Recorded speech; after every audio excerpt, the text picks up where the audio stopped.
ఎన్టీఆర్ జిల్లాలో వర్షాలు దంచేస్తున్నాయి. ఎడతెరిపి లేని వర్షాలకు చందాపురం వద్ద నల్లవాగు ఉధృతంగా ప్రవహిస్తోంది.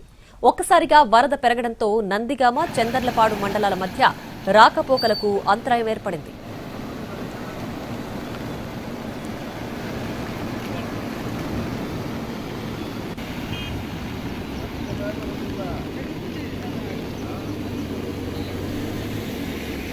ఎన్టీఆర్ జిల్లాలో వర్షాలు దంచేస్తున్నాయి.